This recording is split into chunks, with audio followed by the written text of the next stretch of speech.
estou na moda. E eu estou na moda, eu não quero saber do que está acontecendo. Estou com 70 anos e vou fechar com o livro de ouro o meu nome. Viva a cana-de-açúcar. Viva o Brasil.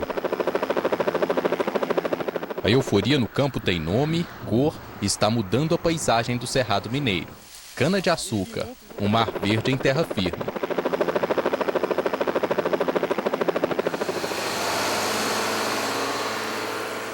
O caminho das lavouras parece inevitável. Um negócio lucrativo apresentado como alternativa no momento de incertezas. Fazendo as contas também, pelos cálculos que a gente faz, hoje a cultura mais viável aqui para nós vai ser a cana. E muita gente fez os mesmos cálculos. Quem já plantava decidiu aumentar a produção. Outros trocaram de cultura. Resultado, a área plantada em Minas deve dobrar em 4 anos. No Triângulo Mineiro e Alto Paranaíba, a expansão dessa nova fronteira agrícola chega ainda com mais força. Até 2010, a região terá 36 usinas, 2,5 bilhões de reais de investimentos e expectativa de 40 mil empregos diretos. O Triângulo tem todas as condições para se instalar as usinas de açúcar. O que precisa para instalar uma usina de açúcar? Primeiramente, uma topografia plana que pode se usar máquinas no futuro, à medida que vai crescendo. Segundo, uma pluviometria, uma boa distribuição de água que a cana necessita para o seu crescimento. Poucos municípios estão de fora do mapa da cana. Hoje, 14 usinas estão em funcionamento. Outras 22 estão em construção ou já foram anunciadas.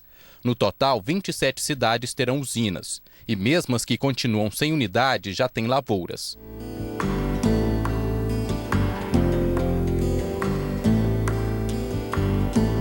A cana é a cultura asiática mais brasileira de todas. Chegou ao país praticamente com os descobridores. Nos engenhos do Nordeste mostrou que o Brasil tinha potencial para o açúcar. E como tinha. Hoje somos responsáveis por quase 1/3 das exportações mundiais.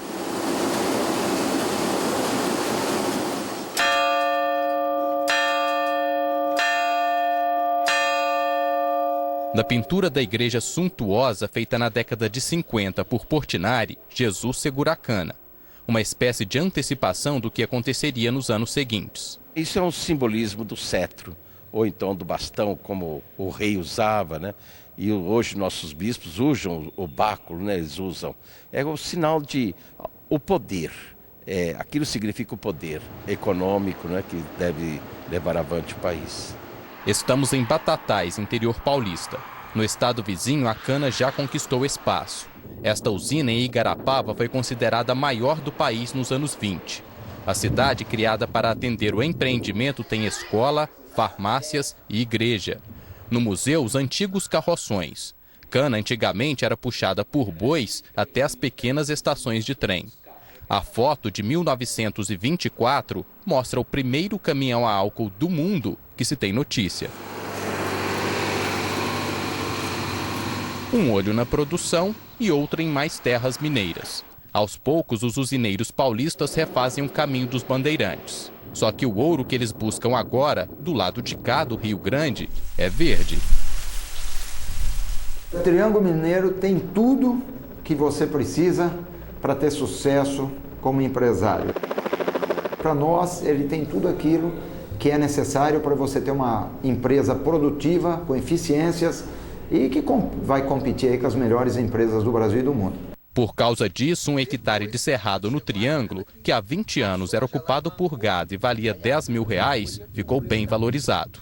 Hoje, para você comprar uma terra para plantar cana, lugar plano, terra boa, é $25 mil o alqueiro, R$50 mil. Você não acha por menos. A produção de cana por aqui também tem história. Nas encostas de Conquista está a usina de Mendonça. Funciona há 103 anos. Obra de um visionário, Leopoldo Almeida de Mendonça. Uma das tradições mais importantes mantidas pela usina centenária é a familiar. Quando ela foi construída, ficava distante de outras cidades, por isso foi feita uma vila para os funcionários. Por se tratar de uma comunidade isolada, esses funcionários foram casando entre si, formando uma família da usina. Hoje, a 5ª geração dos descendentes dos pioneiros da cana-de-açúcar em Minas ocupam essas casas. E a tradição continua lá na usina, na produção de açúcar. Meu bisavô trabalhou, meu avô, meu pai, minha mãe. Tem irmãos que trabalham também na empresa. Como diz o caipira, que é farinha de um saco só.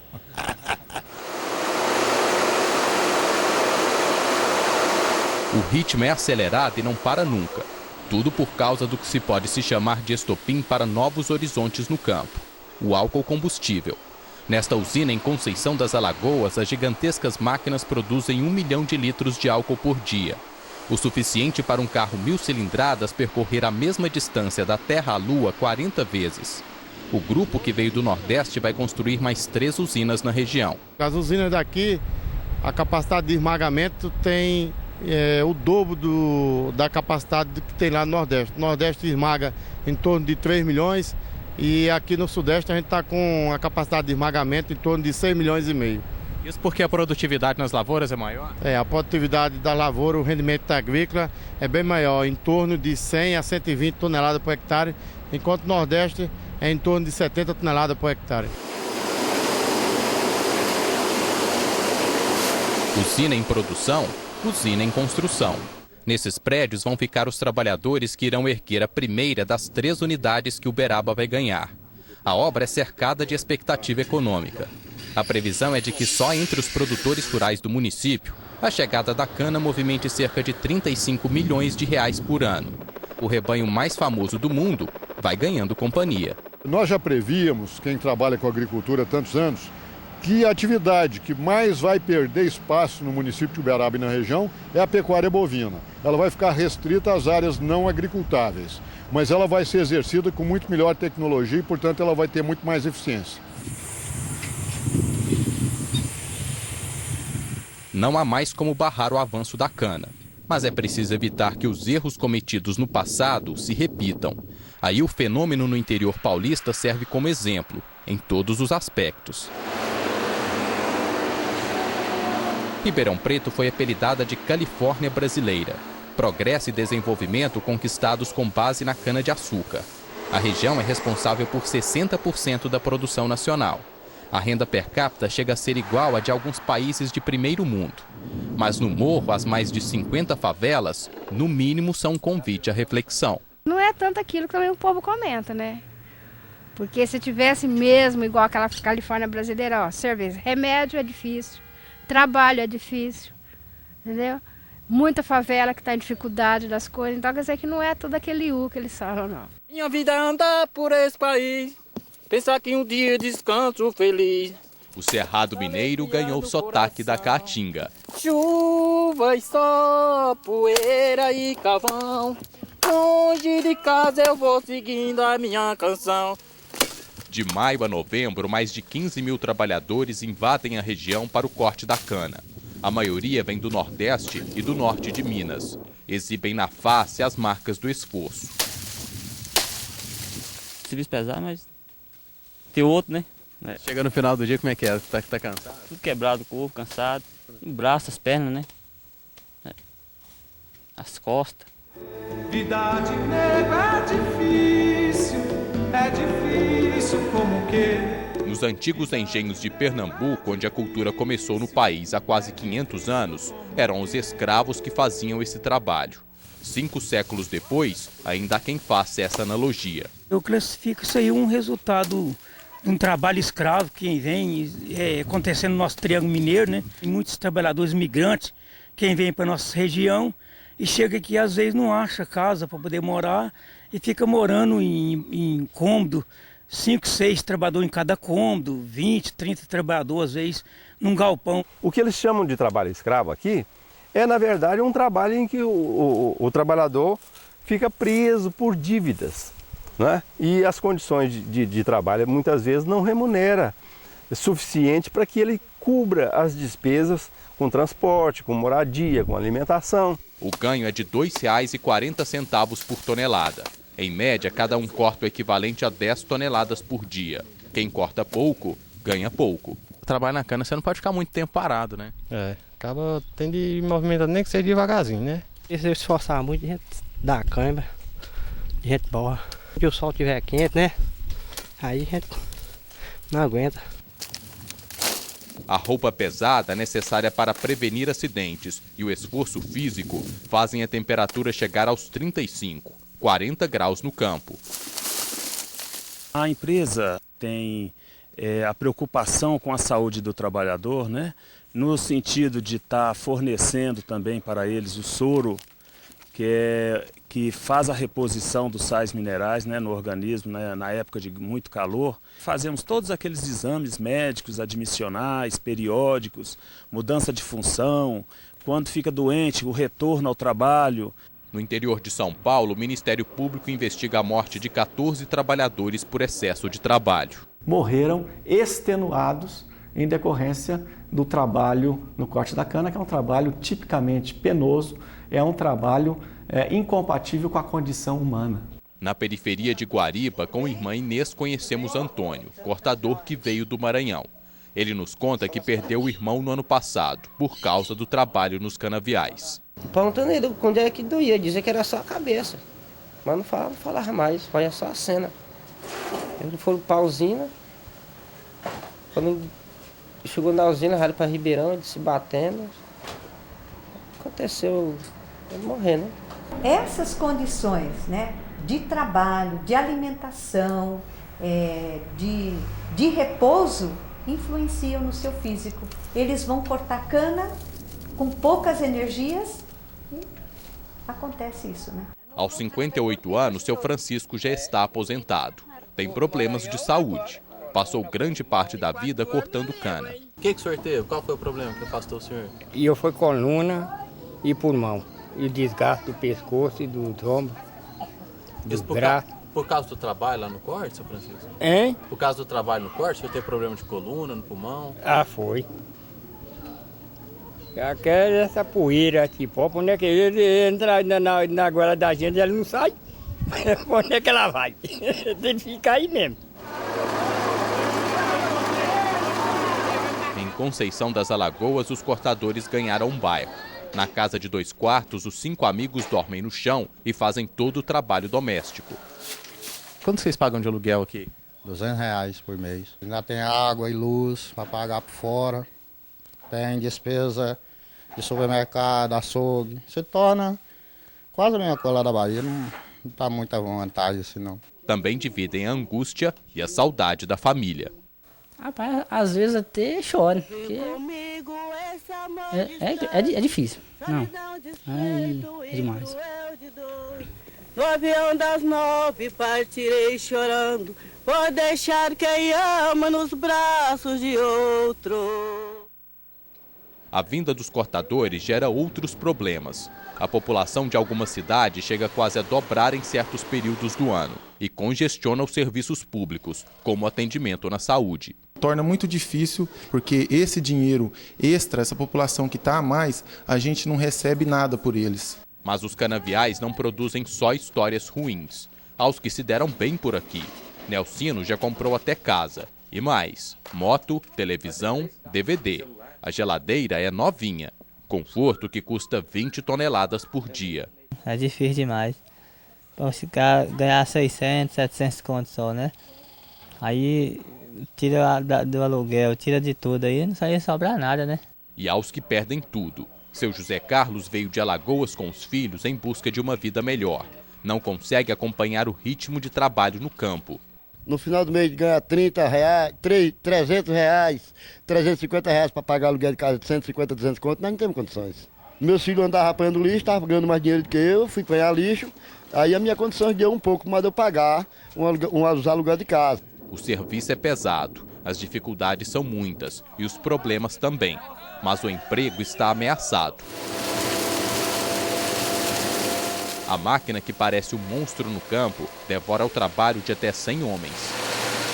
O trabalho dos cortadores no campo tende a tornar-se cada vez mais raro. Aqui em Campo Florido, por exemplo, os 13 mil hectares de cana plantados este ano serão colhidos em 2007 por máquinas. A tecnologia vai substituir o trabalho do homem do plantio à colheita. O que se discute agora é o destino desses trabalhadores, que hoje dependem da atividade. Felizmente hoje o trabalhador, ele está colocando seus filhos na escola, não está treinando o seu filho para ser cortador de cana, que é um trabalho muito árduo. E nós estamos incentivando isso. Adão sustenta a família com o corte da cana. A escola dos filhos é prioridade. Pode garantir um futuro diferente longe dos canaviais. Seguir outro caminho, né? Estudar bastante, que hoje em dia é através do estudo que a pessoa vai para frente, né? O mais velho, Elismar, sonha com uma vida melhor para todos. Essas histórias contadas de geração em geração, o sonho de todo brasileiro é isso aí. A vida melhor aí. Longe de casa eu vou seguindo a minha canção. Lai, lai, lai, lai. A saudade no coração. Lai, lai, lai, lai. A explicação para a expansão da cana é bem simples. Mercado promissor, negócio sem grandes riscos e altos lucros. Some a tudo isso um momento delicado no campo. Literalmente foi como colocar açúcar perto de um formigueiro. Seu Rui não pensou duas vezes. Nos 2.000 hectares ocupados pela soja desde a década passada, vai plantar cana. Graças a Deus, ao Pontal do Termeiro, temos o plantio de cana, que nós vamos salvarmos com o plantio de cana. O senhor desistiu então definitivamente dos grãos da soja? Absolutamente. Nunca mais. Quando se fala em cana, o Brasil é líder absoluto. São quase 6 milhões de hectares plantados, mais de 400 milhões de toneladas só nesta safra. A Austrália, segundo o maior produtor do mundo, não chega a 10% disso. De cada 10 quilos de açúcar consumidos no planeta, 3 saem de lavouras brasileiras. Hoje, para se ter uma ideia, a gente pode ter, com toda certeza, um lucro aí por volta de R$ 1.000 a R$ 1.500 por hectare, se bem conduzido. Comparado com a soja, é um lucro maior? Sem dúvida nenhuma. Hoje, 3, 4 vezes mais. E é só a ponta do iceberg. Pelas projeções, o negócio deve ganhar dimensões gigantescas.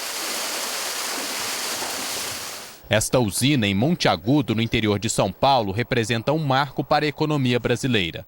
Foi a primeira a ser criada exclusivamente para atender ao Programa de Promoção ao Álcool, o Proálcool, criado na década de 70 pelo governo brasileiro como um dos mais ambiciosos programas do mundo de incentivo a combustíveis alternativos. E no comando desta usina até hoje está o criador do motor a álcool. Como ninguém, Cícero Junqueira tem propriedade para dizer que os erros do Proálcool ficaram para trás. Agora é o momento da cana. O Brasil hoje é o país que produz álcool e açúcar mais barato do mundo. E o mundo precisa do álcool como combustível, como coadjuvante do petróleo, não só para atender a vida do petróleo mais longa, mas principalmente do ponto de vista ambiental.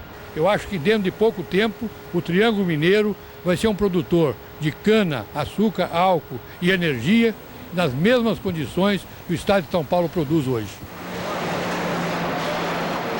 Talvez esteja aqui, na indústria de automóveis, a grande resposta para esse momento tão favorável: os motores flex. Os bicombustíveis já representam 85% dos automóveis fabricados no país. Tecnologia genuinamente brasileira. Só este ano vamos produzir 17 bilhões de litros de álcool, o suficiente para abastecer 18 vezes toda a frota nacional de veículos. Além disso, a comunidade internacional nunca viu o petróleo tão caro, $70 o barril. Eles querem um combustível mais barato e que não polua. O pesquisador alemão está no Alto Paranaíba para conhecer essa tecnologia brasileira. O mais interessante, eu acho que é a produção de álcool, porque em outros países as usinas têm residual, que é a melaça, e não podemos fazer nada com isso. E aqui as usinas podem produzir disso o álcool e podem fazer álcool e açúcar juntos. É por isso que o Instituto de Economia Agrícola prevê que a área plantada no Brasil irá dobrar nos próximos 10 anos. Expectativa de quase 1 bilhão de toneladas em 2015. E Minas não quer ficar de fora dessa nova fronteira. A região terá o primeiro alcoduto do mundo, que vai levar o álcool produzido no Centro-Sul até os portos do Rio de Janeiro e São Paulo. O empreendimento já está acertado com a Petrobras. Açúcar, álcool. Se engana quem pensa que para por aí. A cana também produz outra fonte de riqueza, energia elétrica. Cada hectare plantado garante o fornecimento de até 9 casas. É mais uma alternativa que brota do campo. A queima da fibra do bagaço alimenta os geradores de energia elétrica.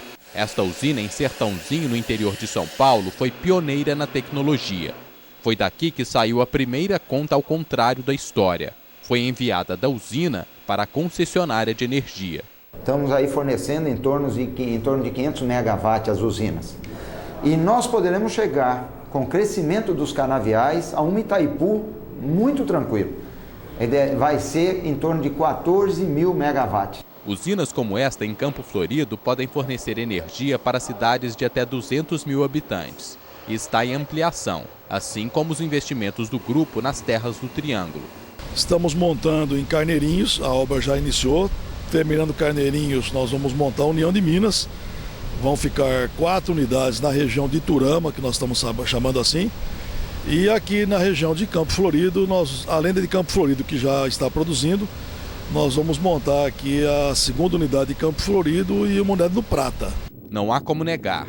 A expansão da cana é sinônimo de desenvolvimento e vai muito além de uns poucos empregos de cortadores nos canaviais. Nós estamos falando de 2003 para cá em 43 novos projetos que representam investimentos da ordem de 3,1 bilhão de dólares, é muito expressivo, com a geração de mais de quase 55 mil empregos diretos e a ativação da economia.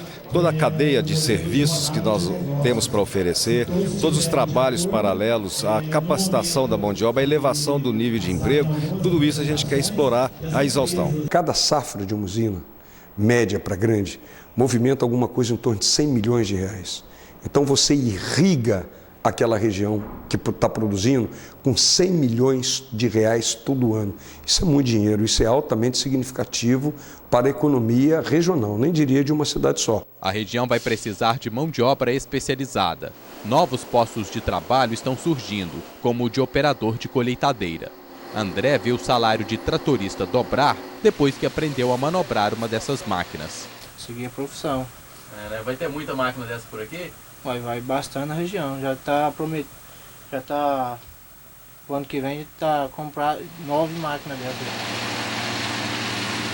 Estamos na ponte Afonso Pena, sobre o rio Paranaíba, que divide Minas de Goiás. Mas a cultura da cana-de-açúcar parece não conhecer mais separações. Ultrapassou as divisas. E o mesmo processo verificado no Triângulo Mineiro e Alto Paranaíba é visto também no sul de Goiás, Mato Grosso do Sul e Tocantins. A cultura da cana-de-açúcar parece não encontrar mais obstáculos para colocar o Brasil definitivamente na liderança da produção de combustíveis alternativos. A cana avança sem fronteiras e em diferentes regiões, mas é preciso prudência econômica, social e principalmente ambiental.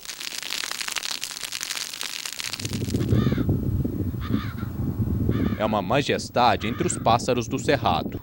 O gavião é um predador voraz. Nas lavouras de cana, queimadas para o corte, procuram animais mortos que não conseguiram fugir das chamas.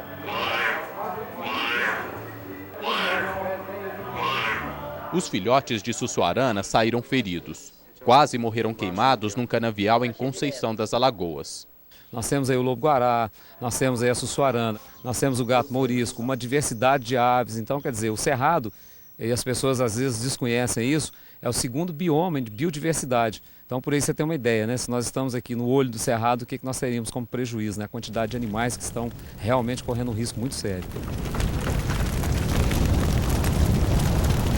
A queima é para facilitar o corte e aumentar a produção das usinas. Muitas vezes um crime. A legislação mineira proíbe as queimadas à noite. Neste período, seria mais complicado para os animais fugirem do fogo. Mas a lei não está sendo respeitada.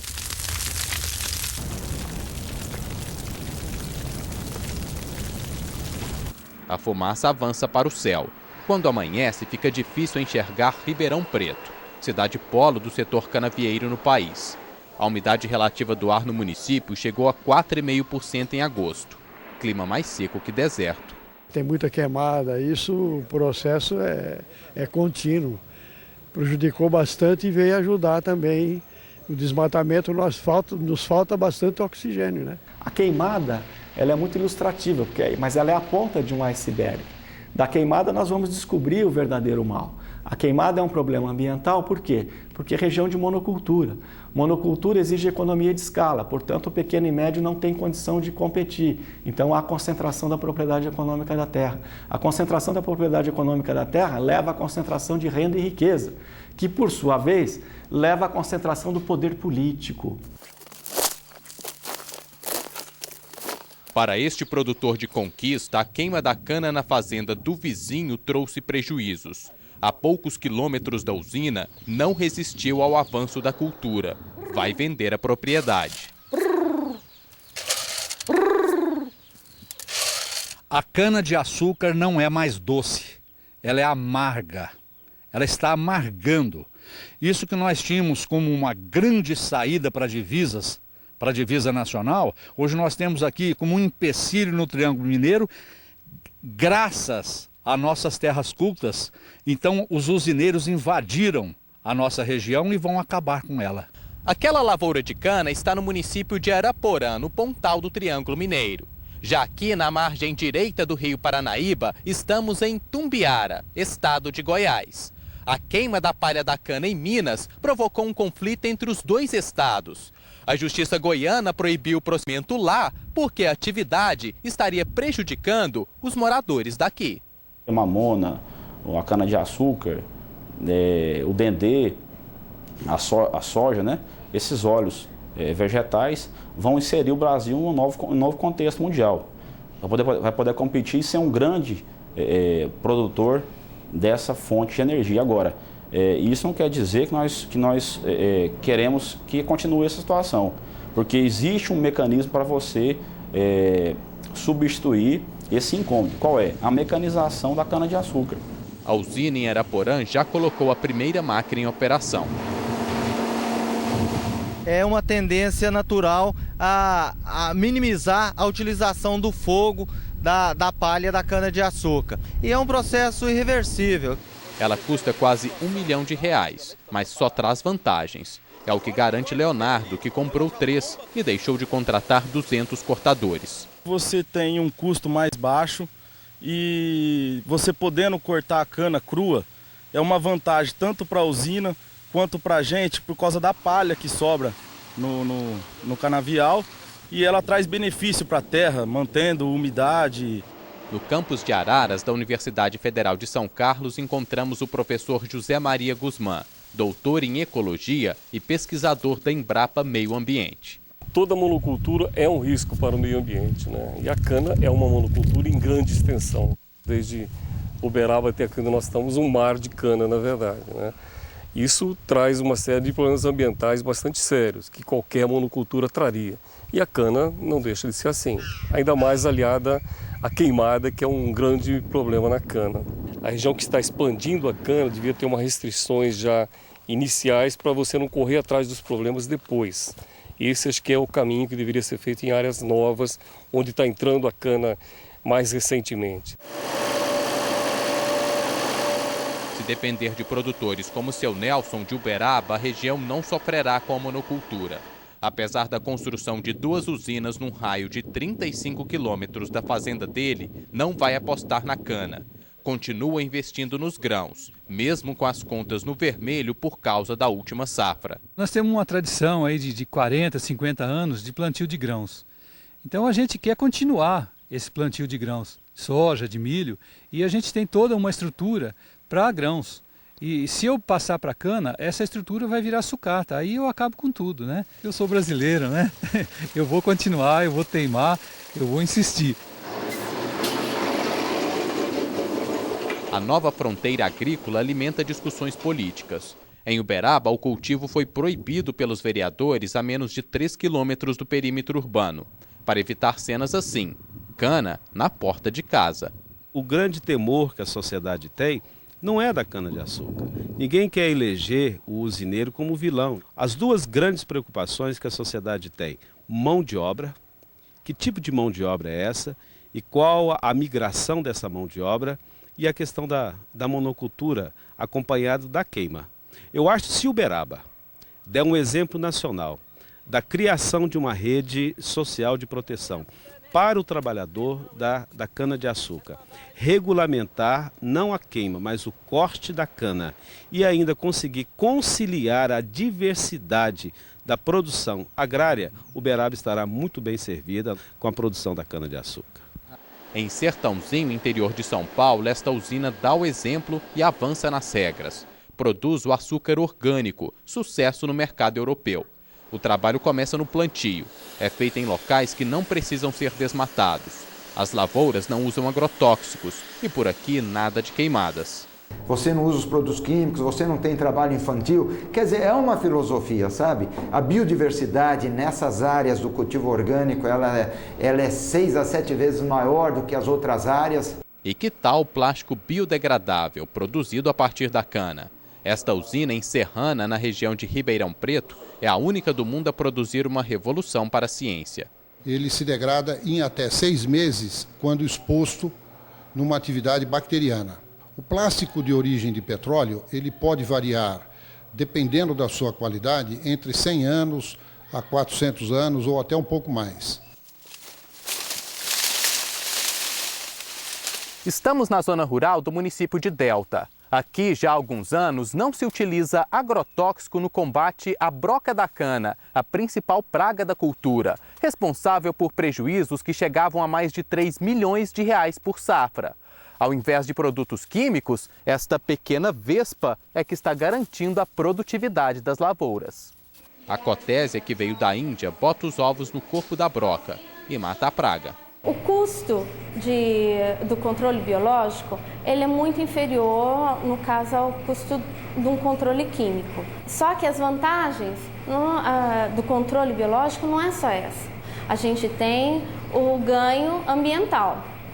Se você utilizar um controle químico, você vai estar eliminando temporariamente a praga, né? Mas junto com ela, predadores naturais e outros insetos ali benéficos.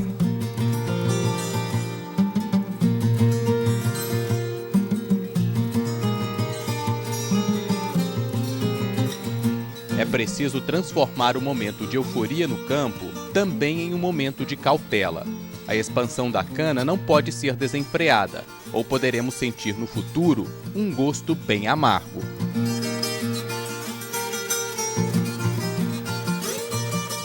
Esse chão abençoado, tão disposto a céu aberto, explorado pelo homem, agora vira um deserto. Vem a cana e bota fogo nesse chão do meu agreste. Meu amigo, o que eu faço para acabar com tanta mágoa? Entre nuvens de poeira só tem seco e não tem água. Os corguinhos já secaram, nas nascentes só tem pó. Nos olhos da minha gente corre pranto que dá dó.